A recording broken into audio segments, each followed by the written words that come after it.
पिता के पास गई, जरासंध के पास।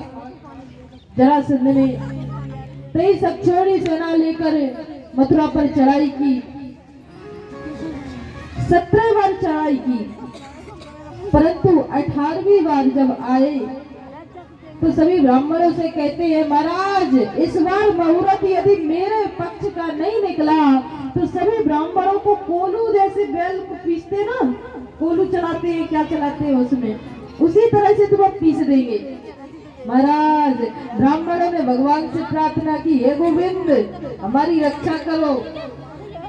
और महाराज जैसे ही मथुरा में जरासंध आया तो मैं क्या रण छोड़, बोली रण छोड़ भगवान की। विश्वकर्मा जी को आदेश दिया, द्वारकापुरी का निर्माण किया और सभी मथुरा वासियों को द्वारकापुरी में प्रवेश किया। इधर मेरे गोविंद एक गुफा में छुप गए जाकर। एक कालियावन जरासंध का मित्र था, नारद जी के द्वारा उसको पता चला तो वो भगवान से युद्ध करने के लिए गया। मेरे गोविंद ने गुफा में प्रवेश कर अपनी पीतांबर मुचकुंद को उड़ा दी और स्वयं गुफा के पीछे छुप गए। कालियावन ने चरण का प्रहार किया, मुचकुंद की नींद खुली और कालियावन जल के भस्म हो गया। जब कालियावन जल के भस्म हो गया तो मुचकुंद को पता चला कि यहाँ पर श्याम सुंदर आए हैं। मुचकुंद ने बड़ी सुंदर प्रार्थना की, मुचकुंद से कहा वरदान मांगो, तो भक्ति का वरदान मांगा। बोले भक्त वत्सल भगवान की। आगे चल के सभी मथुरा वासियों को द्वारिका में प्रवेश कराया। तो जैसे ही मथुरा के सभी निवासी नींद से उठे तो बोले द्वार कहाँ है, द्वार कहाँ है, इसलिए उस नगरी का नाम पड़ गया द्वारिका। बोले द्वारकाधीश महाराज की। देखो बारात में जाना है तो शांति बना के चलना, नहीं ऐसे लग रहा है कि सब्जी मंडी बना ली आपने, सब्जी मंडी मत बनाओ। बोलो राधे राधे राधे राधे।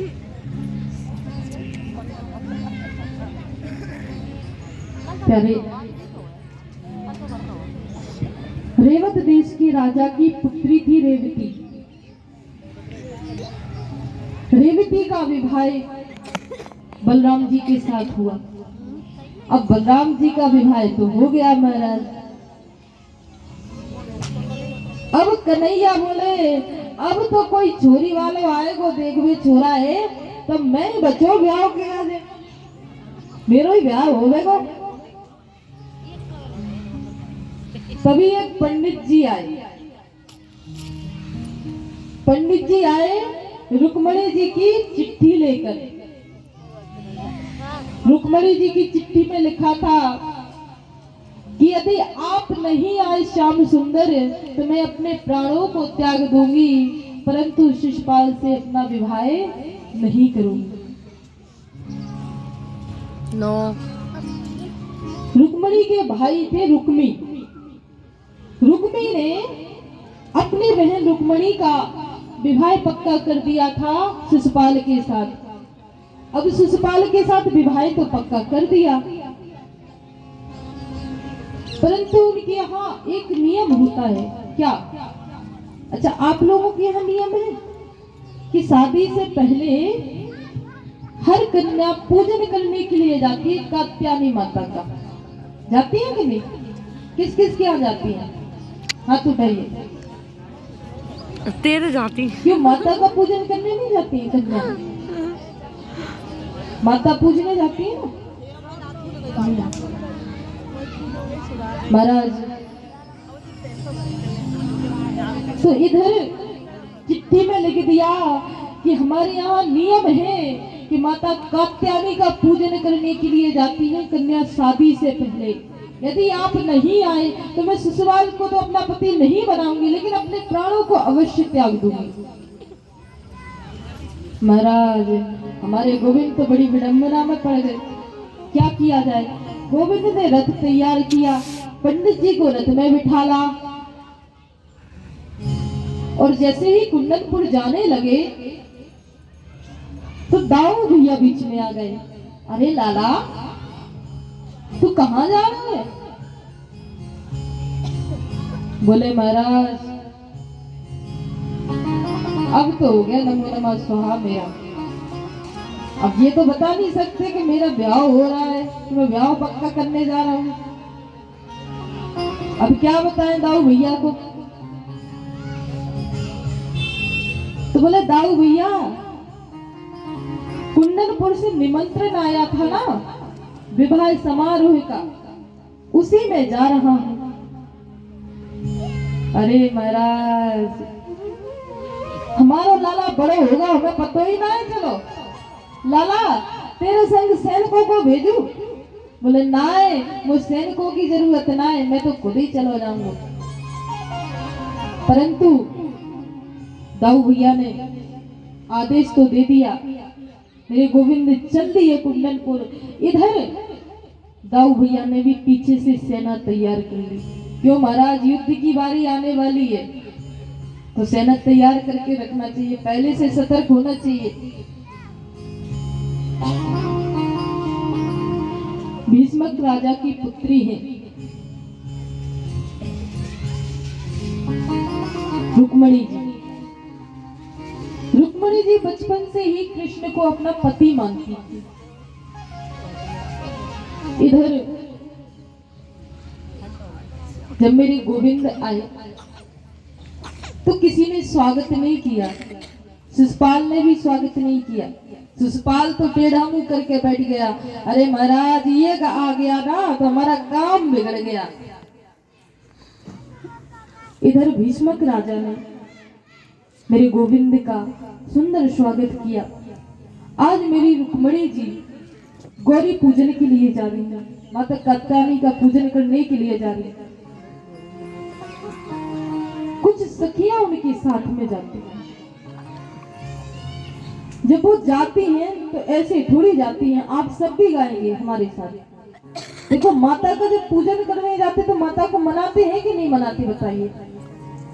देवी मैया अगर मान गई तो सभी काम सफल हो गए, वो अगर देवी मैया नहीं मानी तो काम कैसे हो जाते हैं, विफल हो जाते हैं कि नहीं। तो बड़े भाव के साथ, प्रेम के साथ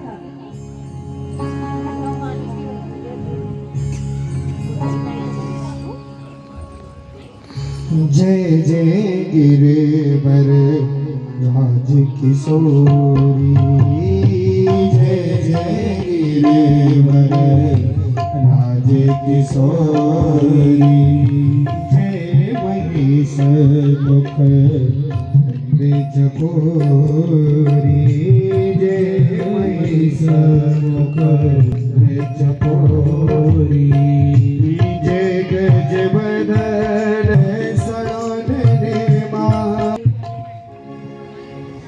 जब किशोरी जी पूजन करती है कात्यायनी माता का।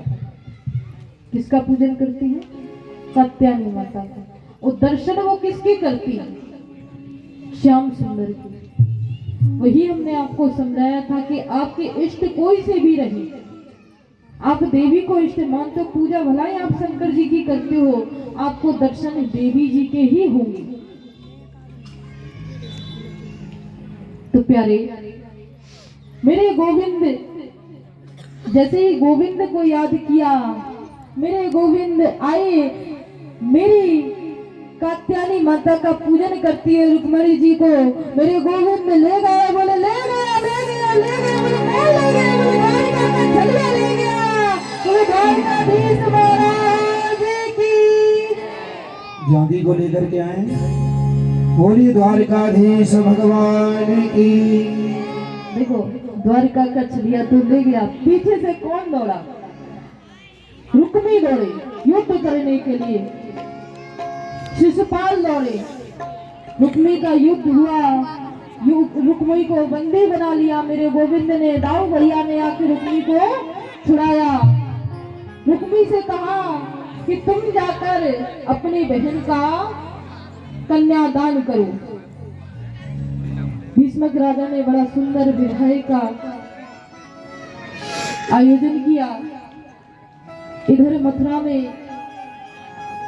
द्वारिका में मेरे गोविंद का विवाह उत्सव मनाया जा रहा है।